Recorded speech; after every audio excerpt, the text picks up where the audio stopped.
আমার মুসলিম ভাইয়েরা আরবি ভাষায় তারা আল্লাহকে ডাকে, তাহলে বাংলা ভাষায় ডাকো ঈশ্বর ভগবান। কেন বলছো না? বলো বলো বলো, বাংলা ভাষায় কথা বলতে পারলে আরবি ভাষার থেকে বাংলা ভাষায় সেই ঈশ্বরকে কেন ডাকতে পারবে না তোমরা? গদ্দার তোমরা, গদ্দার। ঈশ্বরকে তোমরা ডাকোই না, কোনো ঈশ্বরকে ডাকো না। এই ভিডিওতে এসে আমার খুব ভাল লাগছে। আমি হিন্দু ভাইটাকে বলছি,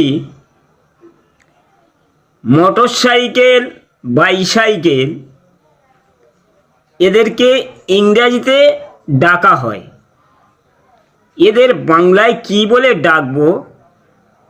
হিন্দু ভাইরা বলো, আরে বলো, আরে বলো। বলতে পারবে না।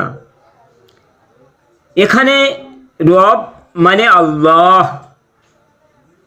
এই রব ভাষাটি হলো আরবি ভাষা, আর ফার্সি ভাষা আর বাংলা ভাষা কিছু অনুবাদ করে এই আল্লাহ এই নামটি আমরা বাংলায় ডাকছি। আর এখানে হিন্দু ভাইরা বলছে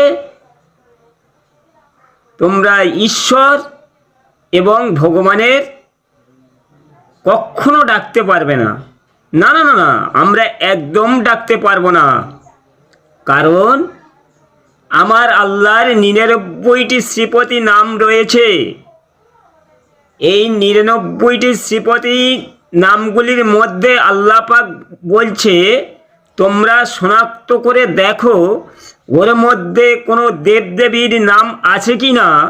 যদি থাকে তাহলে ডাকো, যদি না থাকে তাহলে ডেকো না। আমরা শনাক্ত করে পেয়েছি একটাও দেবদেবীর নাম নেই, এই জন্য আমরা ডাকি না। আর একটা পরীক্ষা দেখো, আল্লাহ পাক বলছে আমি একা, আমার স্ত্রী নাই এবং সন্তান সন্ততিও নাই।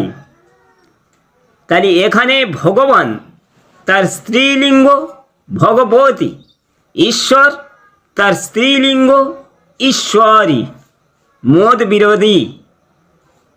এতগুলো দেবতা কেউ মুতকে বলবে দুধ আর দুধকে বলবে মুত, এই নিয়ে মারামারি হট্টগোল চিরস্থায়ী চলতে থাকবে। আমার আল্লাহ বলল এ মারামারি বিচার সালিসি কে করবে? তাহলে এদেরকে একদম প্ল্যান মাফিক মেরে ফেলতে হবে, কারণ